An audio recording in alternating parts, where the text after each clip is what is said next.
This is CBS News New York. Breaking news, sources tell us Mayor Adams is being indicted following investigations that have already led to resignations in city government. We have live team coverage. Natalie Duddrige at Gracie Mansion, where the mayor recorded a video last night. Christina Fan live in Lower Manhattan with reaction and the calls to resign. Good morning on this Thursday, September 26th. I'm Chris Rangi. I'm Mary Calvi. Welcome to CBS News New York. A First Alert weather team is standing by for you. Tony Sadiku live on the west side. But first, let's get started with John Elliott at 5:31. John. And we definitely have a full plate. So we have more moisture. Dew points are higher. It's going to be a humid day today. Over my shoulder, evidence of that. Some fog in the area. Visibility still okay at our airports, but that could deteriorate. And remember, they're closing airports in the south, so you got to be mindful. Check with your carrier. Cloudy and 66. Relatively quiet now, won't be long. Showers on the move. Some light showers initially. There's a warm front bringing some convection and heavier rain through parts of Maryland. That pushes into PA. Attenuates or weakens somewhat as it heads into our area, but we have a busier day planned. Now to the south we go, and you can see very heavy rain into parts of Atlanta and parts of Georgia and South Carolina. But look at this. I mean, it's going to pour in Miami. So you got issues with potential localized flooding there. Then up to Fort Myers, Sarasota, Tampa. Then you go into the Big Bend. That, and the storm isn't even on board yet. Still a Cat 1. Could intensify to a Cat 4. Next few days here. Today, probably the best bet for rain. But rain is a feature in the forecast now right through the first half of the weekend. Talk more about that. Check back in with Tony and the Weather Watchers, too. Right now, though, I'm going to send things right back. John, thank you. In First Alert Traffic, Guy Stanier has an update on a major problem at the RFK Bridge. Guy. That's right.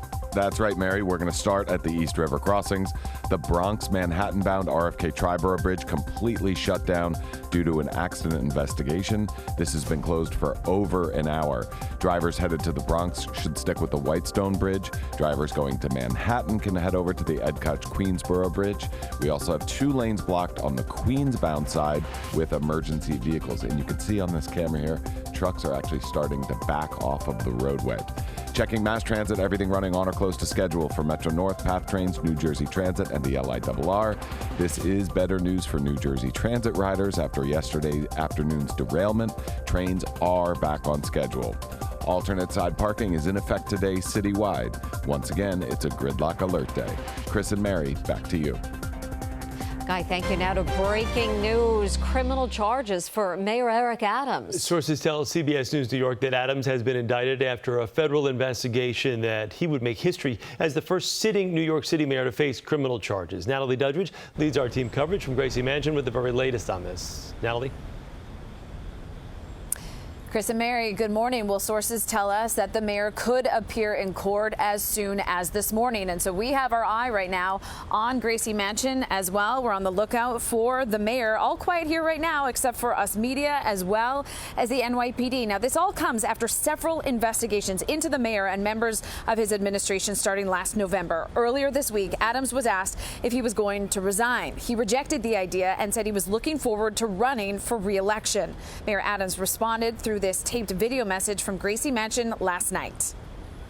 My fellow New Yorkers, it is now my belief that the federal government intends to charge me with crimes. If so, these charges will be entirely false, based on lies. But they would not be surprising. I always knew that if I stood my ground for all of you, that I would be a target. And a target I became. For months, leaks and rumors have been aimed at me in an attempt to undermine my credibility and paint me as guilty. Last night, the former chief of staff to the mayor left Gracie Mansion as reporters asked questions. What's going on? What can you tell us? Nothing. Do you know if the mayor put a sad day for the mayor and for the city? What are you telling him to do? That very strong.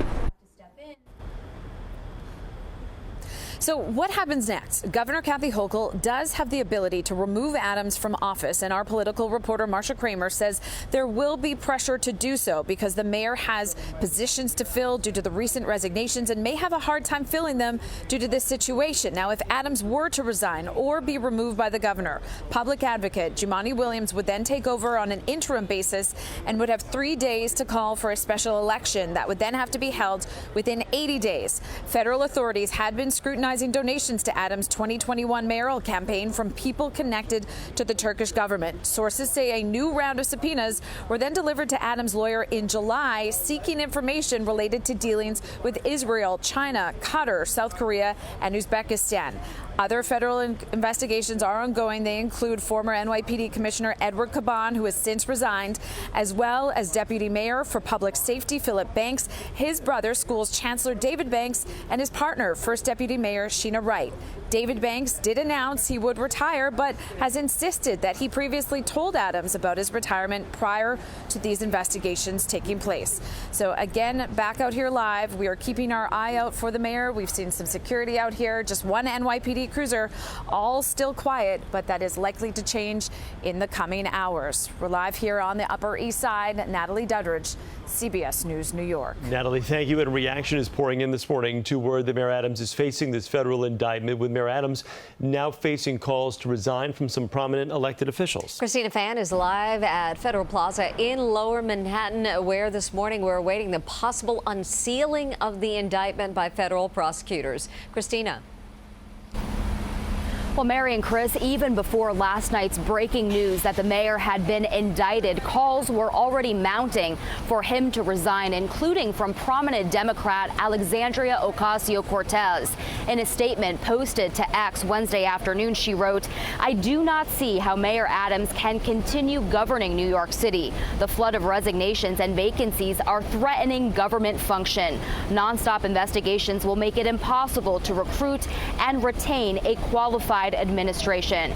Mayor Adams is running for a second term in a competitive Democratic primary next June, and many of his potential challengers have already piled on, including former city comptroller Scott Stringer, who is exploring a run. Stringer wrote in part, "His legal fight is not our fight. While the mayor focuses on proving his innocence, the rest of us need to focus on the business of the city." Several council members, including Robert Holden, Chi Osei, and Sandy Nurse, released similar statements.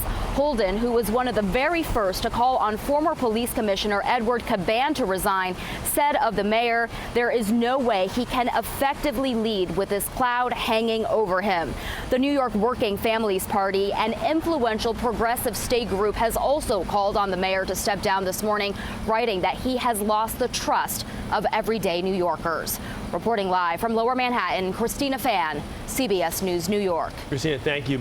And former Mayor Bill de Blasio, also among those reacting to these reports of an Adams indictment. Here's part of what he had to say last night on CNN. Of course, shock and concern for our city. And then another is a very strong reminder that innocent until proven guilty is the American way. I do think we have to be really careful here. We haven't seen anything specific. We don't know what this is yet. We haven't heard a defense. If he truly believes he's innocent, he has a right to stand up and say that and keep his job.